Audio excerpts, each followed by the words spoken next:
내 재산, 내 안전을 현명하게 지킨다. 사이버 시대를 지혜롭게 대처하고 예방하는 방법을 알아보는 시간, 사이버 시대 생존법. 자, 오늘 경기 남부경찰청 사이버 범죄 수사대장 김성택 경정 나와주셨습니다. 안녕하세요. 안녕하세요. 네, 반갑습니다.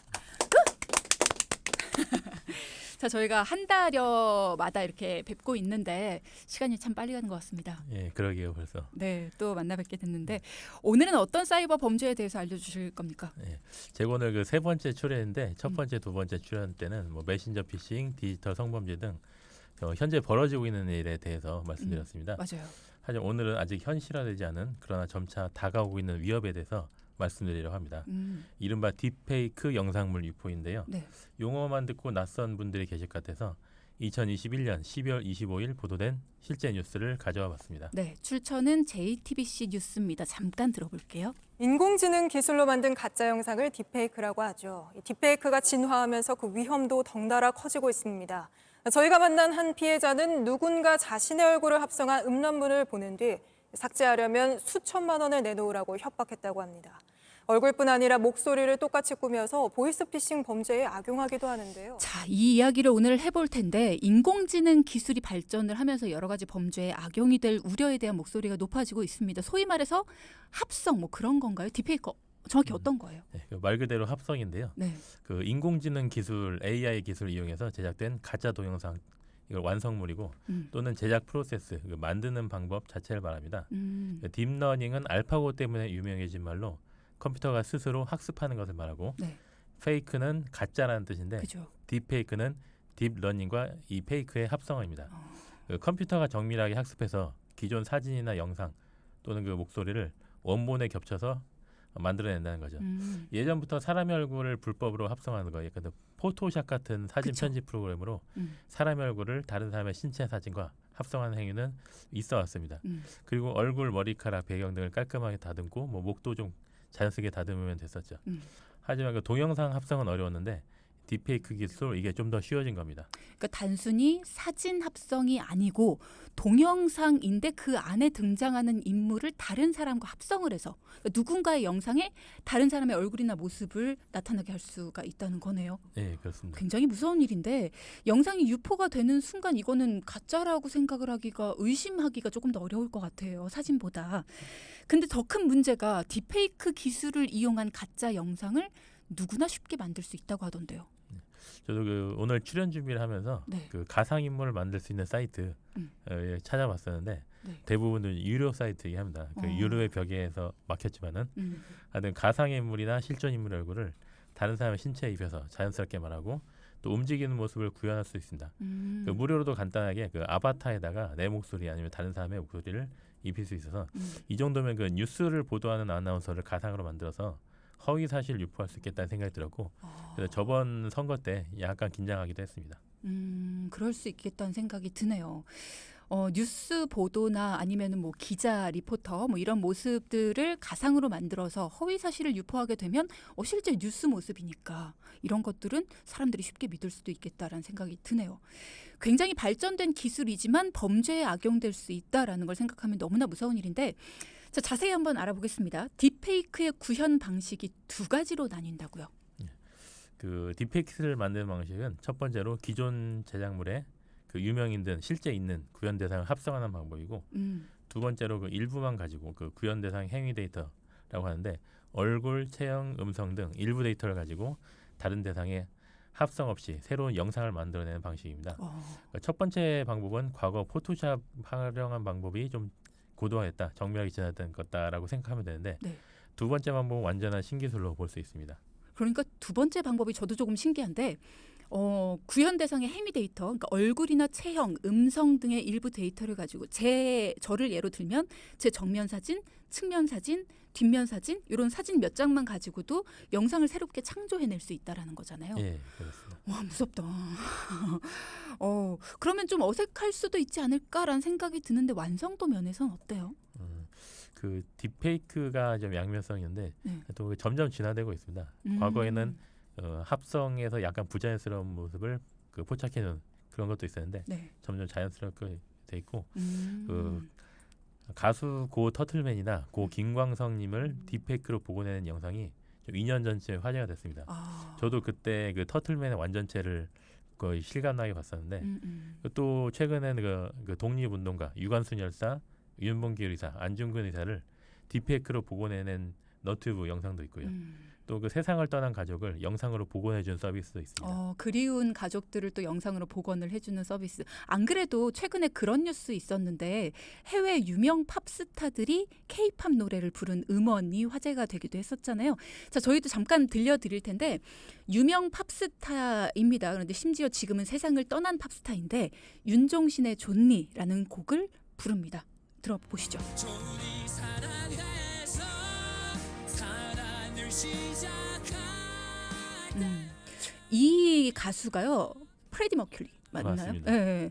사실 목소리만 듣고는 우리나라 말로 부르니까 맞나? 프레디 머큐리가 맞나?라는 생각이 들기도 하는데 이런 식으로 해외 유명 팝스타들이 K-팝 노래를 부른 AI 딥보이스 기능으로 커버곡을 만든 이런 경우들이 있더라고요. 네. 요거는 어떻게 보면 딥페이크의 긍정적인 면인 거죠. 네, 그러면- 재미죠. 네. 그럼 어두운 면도 있나요? 이게 완전히 다른 사람을 이렇게 합성할 수 있다 보니까 때로는 그 치명적인 범죄의 수단이기도 합니다. 과거 그러니까 외국에서는 선거 때 이런 가짜 동영상이 퍼졌다 이런 뉴스도 있었고 물론 그 처음 말씀드렸던 것처럼 그 한국에서는 아직 현실적인 위협이라기에는 거리가 좀 있습니다. 물론 다만 그나마 좀 현실적인 문제로서는 그 범죄에 이용되는 경우는 주로 실존 인물의 얼굴을 그런 음란한 영상에 합성해서 만드는 경우가 있습니다. 진짜 나빴다. 사이버 기술의 발전은 역시 명과 암이 존재한다라는 생각이 드네요. 디지털 성범죄 피해자 지원센터에 따르면 2020년 불법 합성물 피해자들의 신원 중에서 80%가 유명인이고요. 20%가 학생이나 직장인 등의 일반인이라고 하더라고요. 그러니까 나도 모르는 사이에 내 영상, 그것도 가짜 영상이 돌아다닐 수 있다라는 건데 실제로 현장에서 겪으신 사건 중에서 소개해 주실 만한 게 혹시 있을까요? 그 저희 사이버 범죄 수사대는 디지털 성범죄를 검거하고 있습니다. 네. 다만 그 최신 기술이 접목된 진짜 딥페이크라고 부를 만한 영상이 등장한 것은 한국에서 아직 없고 단순한 사진 편집 프로그램으로 개인의 신상을 특정할 수 있는 정보 그런 일상 사진을 그 알몸 사진과 합성해서 협박에 사용하거나 유포된 사건을 접한 적은 있습니다. 적어도 우리나라에서는 딥페이크 범죄가 아직 고도화되지는 않은 것이죠. 다행스러운 일이네요. 어찌 보면 누구나 손쉽게 만들 수 있는 그런 기술은 보편화 안 됐으면 좋겠습니다, 대장님. 뭐 누군가의 전문 영역은 그들만의 영역으로 남겨두는 것도 좀 필요하지 않나라는 생각이 드는데 너무 대중화됐을 때 쓸데없는 피해자도 양산이 될 수가 있고요. 실제로 아동이나 청소년을 대상으로 한 딥페이크 범죄도 많습니까? 그 저희 사이버 수사대에 접수된 그런 유형의 범죄 자체가 적어서 통계적으로 정확히 얘기를 할 수는 없고요. 네. 이른바 지인 능력이라고 해서 이것도 좀 안 좋은 용어인데 지인 능력? 예. 그 타인의 신상 정보를 그 성범죄성 사진과 합성하는 범죄가 청소년층에서 자주 목격된다는 통계는 있습니다. 그래서 학생들 대상으로 장난이 아니라 엄연히 범죄라는 교육이 필요하다고 생각합니다. 그럼요. 이건 범죄죠. 특히나 아이들이 쉽게 접할 수 있는 메신저 그중에서도 메시지 삭제가 쉽고 추적이 어려운 해외 메신저 상에서 이런 범죄가 활기를 친다고 들었어요. 예. 그 국내 메신저는 어느 정도 그 관리 이런 통제가 됩니다. 그런데 그 안 잡힐 것 같으니까 해외 메신저를 이용하면은 그래서 범죄를 저지르는 게 있는데 저희도 한계가 있긴 하지만 수사가 가능한 영역으로 끌어와가지고 그래서 이른바 위장 수사라고 해서 경찰이 일반 구매자로 가장해서 검거하기도 합니다. 꼭 이런 딥페이크 범죄 외에도 뭐 다른 마약이라든지 아니면 성양성물 유포 사범도 이렇게 검거를 하고 있습니다. 네, 뭐 지금 여러 차례 다른 이제 출연해주신 경찰 분들도 그런 식의 위장 수사에 대한 경험을 여러 번 말씀을 해주시기도 했는데. 다행입니다. 이렇게 해서라도 나쁜 사람들을 잡아내는 게 정말 다행인데 이런 기술을 악용하는 게 영상뿐 아니라 음성을 이용한 범죄에도 쓰인다고 들었어요. 그러니까 보이스피싱 사기에도 쓰인다고요. 네, 그렇습니다. 한국 얘기는 아니고요. 네. 그 얼마 전 중국에서 딥보이스라고 아까 그 프레디 머큐리의 음색으로 네. 윤종신 가수의 노래를 부른 거 들어보셨죠? 네네. 남의 목소리 이게 나쁜 쪽으로 쓰이면은 남의 목소리를 훔쳐서 범인이 하고 싶은 말을 하게 하는 기술이 있는데요. 이렇게 가짜 목소리를 이용한 영상통화 사기가 유행이라는 뉴스를 봤습니다. 그 친구에게 영상통화를 받고 돈을 빌려달라고 해서 보내줬더니 사기였다는 것입니다. 중국에서. 또 그 외에도 캐나다에서 가짜 목소리로 손자를 사칭해서 교통사고가 났다고 300만 원 달라고 했지만 실패한 사례도 있었고 그 아랍에미리트에서 대기업 임원의 목소리를 가짜로 만들어서 42억 원을 보냈다는 사례도 있습니다. 가령 아나운서님께서 OBS 회장님이 영상통화로 10만 원만 빌려주면 기꺼이 빌려주지 않겠습니까? 저는 회장님 뵌 적이 없어가지고 네. 네. 저를 언제 보셨다고 하지 못하겠죠. 네. 그런 믿음을 악용한 것인데 물론 아직 우리나라에서는 이런 대형 사건이 발생한 적 없고 저도 뭐본 적은 없습니다. 네, 너무나 다행스럽긴 합니다. 간혹 가다가 보면은 드라마나 영화 그리고 또 웹툰 같은 그런 매체를 통해서는 이런 딥페이크와 관련된 범죄들이 굉장히 많이 소개가 되긴 하더라고요. 사실 이런 영상물 유포 같은 경우에는 2019년에 발생했던 N번방 사건 굉장히 유명한데 이 이후로 단속이나 처벌이 강화가 된 걸로 알고 있어요. 그럼에도 불구하고 디지털 성범죄가 꾸준히 많은지도 궁금하고요. 어떤 변화가 있습니까? 그 크게 법 개정이 되었고 사회의 인식이 달라졌습니다. 옛날에 그런 야동이라고 하면은 왠지 뭐 피해자가 진짜 피해자가 아닌 것 같은 이런 희화화된 문제가 있었는데 그게 불법 성영상물 이렇게 용어를 바꾸자 그 사회 인식에 큰 변화가 생긴 겁니다. 네, 너무 좋네요. 그래서 N번방 사건은 텔레그램 채널에서 성착취 동영상이 제작되고 유포된 사건입니다. 네. 처음에 경찰이 어려웠지만 끈질기게 추적해서 조주빈 등이 검거됐습니다. 이 사건은 사회에 많은 충격을 주었고 성착취 동영상이 유포된 토양을 제거하자고 여론이 형성됐습니다. 맞아요. 그래서 성폭력 범죄의 처벌에 관한 특례법, 아동 청소년의 성보호에 관한 법률 등이 개정됐습니다. 기존에 이런 영상을 보는 거는 문제가 안 됐습니다.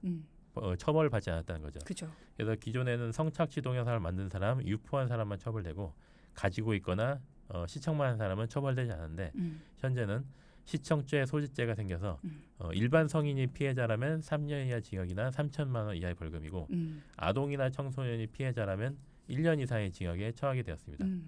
그리고 당시 수사관이 범인을 잡으려고 텔레그램 방에 들어갔을 때 너 그 경찰 아닌지라고 이렇게 인정을 요구하는 이런 범인의 이런 처벌 고도의 피하는 노력이 있어서 네.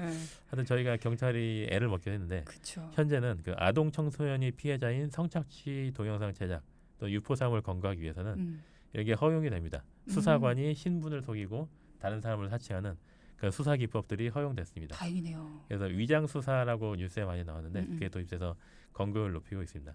또한 그 딥페이크 처벌 조항도 이 무렵에 신설되었습니다. 맞아요. 이 무렵에 그런 얘기 많이 들은 것 같습니다.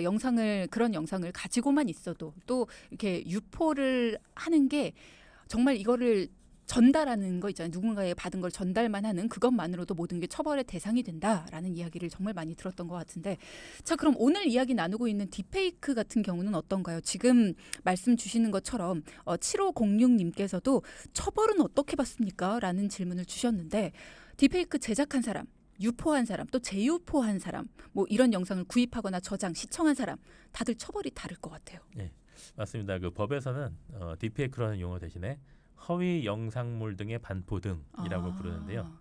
반포 목적으로 퍼뜨릴 목적으로 사람의 얼굴이나 신체, 음성을 다른 사람의 이런 모습을 그 대상자의 의사에 반하여 성적 욕망 또는 수치심을 유발할 수 있는 형태로 편집, 합성 또는 가공한 자를 처벌하는데 5년 이하의 징역 또는 5천만 원 이하의 벌금에 처합니다. 그렇게 만들었을 때. 그래서 이 영상물이나 복제물을 대상자의 의사에 반하여 유포했을 때에도 같은 형량으로 처벌하고요. 만든 사람과 유포한 사람은 같은 형량. 네, 그리고 네. 팔아먹는다든지 영리 목적으로 만들면 7년 이하의 징역에 처해집니다. 그리고 성범죄자에 대해서 가해지는 신상공개, 취직 제한 이런 뭐 주소가 바뀔 때마다 여기에 이사 왔어요. 그 편지가 오는 것, 그 초등학생 학부모가 여기에 가는 것들이 그 불이익은 그대로 받고요. 물론 그 소지나 시청죄는 그 몰래 사진을 카메라를 찍는다든지 하는 카메라 등을 이용한 촬영물에 관해서 규정되어 있어서 이 딥페이크 영상 시청 자체로는 처벌하지 않습니다만 이걸 만들어 달라고 하면은 딥페이크 영상 제작의 공범이나 교사범으로서 처벌받게 됩니다. 그리고 미성년자인 연예인 얼굴을 합성한 것을 시청하면은 아청물 시청죄로 처벌받습니다. 아청물이 아동 청소년. 예. 그러면 사진, 그러니까 실제 인물도 관계없고 애니메이션도 아동이나 청소년에 표현될 수 있는 표현물이라면 다 허용이 됩니다. 그렇군요. 근데 그건 좀 그러네요. 이것도 똑같이 영상물인 건데 어쨌든 근데 소지를 하거나 시청한 것들은 또 다른 법에 적용을 받아서 어쨌든 처벌받지 않는다라는 거잖아요. 딥페이크에 관련된 물론 건. 그 명예훼손으로 처벌받을 수도 있습니다. 조금 안타깝긴 하네요. 이런 쪽은 딥페이크 영상물 유포를 막기 위해서는 지금 어떤 조치들이 취해지고 있습니까? 그 딥페이크 영상이 해외 사이트나 토렌트로 퍼졌다고 할 때 그 아동 청소년 대상 성범죄는 그 세계 여러 나라의 공감을 받기 쉽습니다. 그래서 그렇죠. 적극적으로 협조를 하고 그래서 저희 경찰도 해외 공조사 요청해서 검거할 수 있습니다. 특히나 그 토렌트로 이 영상을 주고받으면 유포 행위자로서 처벌받습니다. 토렌트가 뭐예요? 토렌트란 것은 파일을 통으로 갖고 있는 게 아니라 파일 조각조각을 여러 사람들이 갖고 있다가 전 세계에 연결된 인터넷에 저장이 돼 있다가 이걸 달라고 요청하면은 조각들이 모여서 그 마치 돌 조각이 모여서 하나의 거대한 로봇이 되듯이 이 하나의 완성된 파일 형태로 사용자의 컴퓨터에 저장되는 거고요. 근데 이게 다운로드가 되면은 즉시 또 다른 사람들의 요청에 응해서 퍼져집니다.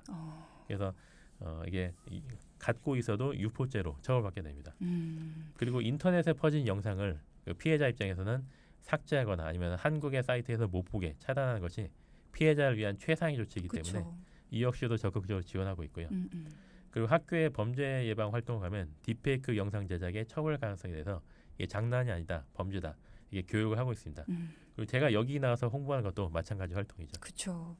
참 이럴 때마다 느끼는 건데 범인 잡는 것도 참 바쁘실 텐데 좋은 일을 하고 계시다는 생각이 들어요. 또 이렇게 청소년들, 아동들을 위해서도 여러 가지 교육도 하고 계시고. 텔레그램 성착취 신고 프로젝트라는 것이 있다고 들었습니다. 어떤 건가요? 그 민간 단체인데요. 그 리셋, RESET라는 SNS 계정이 있습니다.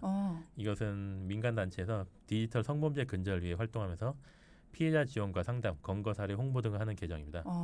이런 그 N번방이 이렇게 세상에 나온 것 그리고 작년에 그런 이른바 L 사건이라는 비슷한 성착취 사건이 이 세상에 드러난 거는 이런 그 시민단체 활동입니다. 그래서 사회 관심 모으고 경찰이 여기에 집중해야겠다.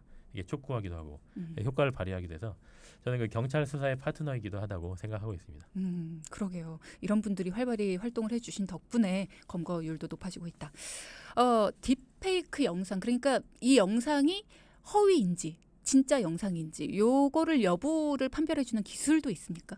그 창과 방패의 대결이라고 생각하면 됩니다. 그죠. 창은 뾰족해지지만 방패도 또 단단해지고 있고 싸움이 계속되고 있는 건데 사람의 목소리는 고유의 음색과 음량을 가집니다. 이런 특성을 바탕으로 올해 2월 행정안전부에서 그 보이스피싱 음성 분석 모델 개발해서 이런 데이터베이스화를 한 겁니다. 이거를 이른바 데이터베이스를 그 범인이 잡고 나면은 또는 피해자가 이렇게 제보를 하면은 이런 영상과 대조를 해서 여죄를 파악하기도 합니다. 마치 그 성범죄 현장에서 그 DNA 자료를 발견하면 측정했다가 나중에 범인이 잡혔을 때 이거 너지 DNA 한번 대조. 채취해보자. 그래서 범인을 잡는 것과 이런 비슷합니다. 그리고 또 한편으로는 미국 IT 회사에서는 이미 그 부자연스러운 동영상 편집 장면을 잡아내는 기술을 개발했고요.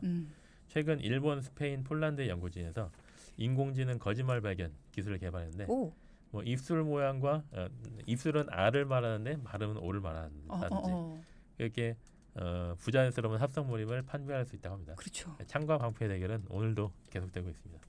방패가 이겼으면 좋겠습니다. 네, 사실 나도 모르는 사이에 제작이 되고 유포가 될 수 있는 딥페이크 관련 범죄는 우리가 과연 할 수 있는 게 있을까라는 생각이 들어 걱정이 좀 돼요. 예방법이라는 게 있을까요? 저희가 최근에 접한 사건은 그 피해자의 SNS 사진을 받아서 불법 성영상물과 합성해서 유포하겠다고 협박하는 사건입니다. 그래서 그 범죄자의 표적이 될 수 있는 그 자기의 직장이나 신분을 너무 드러낼 수 있는 사진을 SNS에 올리는 것은 조심해야겠다는 생각이 들었습니다. 요즘 SNS가 자기 표현하는 방식이다 보니까 어딜 가든지 다 찍잖아요. 기록을 해두는 거죠. 그게 좀 위험할 수 있다. 그래서 그 계정이나 사진 공유를 친구한테만 한다든지 아니면 너무 다양한 얼굴 각도를 보여주는 것은 조심할 필요가 있다고 합니다. 많은 데이터가 있으면은 뭐 옆이든 왼쪽 오른쪽 아래 이렇게 데이터가 많을수록 더 쉽게 정밀한 영상을 만들 수 있으니까요. 아, 그리고 개인 차원뿐만 아니라 국가나 기업 차원에서 아까 소개했던 음. 이렇게 가짜 영상을 판별하는 기술을 계속 개발하고 있어서 그나마 다행이라고 하겠습니다. 이렇게 공개된 곳에 사진을 올 땐 늘 같은 표정과 같은 각도로 올려야겠어요. 이렇게. 그것도 뭔가 예방법이라고 하니까 뭐 웃으면서 이야기는 하고 있습니다만 예방법이 조금 더 이렇게 확실한 예방법이 나올 수 있도록 그러니까 지금 말씀하신 것처럼 가짜 영상 판별하는 기술들이 조금 더 많이 발전이 되면 이런 범죄를 저지를 생각도 못 하겠죠. 네. 그래서 아마 유명인들의 피해 사례가 더 많지 않을까 많은 데이터가 있다 보니까 더 정밀하게 영상이 제작되고 그런 게 아닐까라는 생각도 드네요. 자 그러면 이제 예방법 알아봤고요. 혹시라도 피해를 당했다. 그러면 어떻게 대처를 해야 될까요? 그 빨리 신고하는 게 중요합니다. 그 범죄를 억제하는 방법은 반드시 잡힌다. 검거를 높이는 방법 그리고 걸리면은 크게 처벌받는다. 처벌의 강화 이 두 가지 투 트랙입니다. 네. 그래서 이런 범죄는 범죄자가 100% 나쁜 거지 피해자가 죄책감을 가질 필요가 전혀 없습니다. 그럼요. 그래서 내가 그런 행동을 한 적이 없는데 이런 음. 영상은 아주 잘못된 없는 영상이야. 그래서 경찰에 빨리 신고하시면 범인 검거에 저희들이 최선을 다할 것이고 물론 그 영상물의 삭제 차단을 지원해드립니다. 네. 그 해외에서 일하는 범죄라도 소셜 미디어 기업 등과는 그 국제 공조 체제가 구축되었기에 그 일정한 한계에도 불구하고 검거율을 꾸준히 높이고 있습니다. 만약에 협박을 당하거나 뭐 아는 사람한테 영상 뿌린다 뭐 이런 식의 이야기를 듣게 되면은 일단은 움츠러들 수밖에 없는데 경찰에 신고를 하면 영상물의 삭제나 차단 같은 것들 도움을 받을 수 있으니까요. 빨리 신고하는 것이 중요하다라는 말씀 해주셨습니다. 자 이제 어느덧 마칠 시간입니다. 시간이 다 됐어요. 마지막으로 하고 싶은 이야기 있으십니까? 네. 그 만약에 현실 세계에서는 만약에 어떤 사람이 나를 때린다 그러면 내가 직접 아픕니다. 근데 사이버 세계에서는 현실과 약간 동떨어졌다고 할 수 있어서 내가 인터넷을 끄면은 나는 타격을 느끼지 않습니다. 그래서 적극적인 신고, 잠깐 SNS를 중단하고 신고하는 게 중요하고 이 새로운 위협이 다가올 미래가 걱정스럽지만 저희가 준비 없이 맞이하진 않겠습니다. 시청자 여러분들도 막연하게 불안하실 필요는 없고요. 그 사람들의 적극적인 신고와 민간 단체와의 협력 그리고 국제 공조 수사체계 구축 등 우리 사회가 잘 대응할 수 있도록 저도 열심히 노력하겠습니다. 네, 너무 멋있는 말씀이셨는데 시청자가 아니라 청취자 여러분이십니다. 네, 대장님 너무 감사드리고요. 오늘도 유용한 정보 가득 주셨습니다. 지금까지 사이버 범죄 수사대장 김성택 경정 모시고 딥페이크 영상물 유포에 대해서 알아봤습니다. 고맙습니다.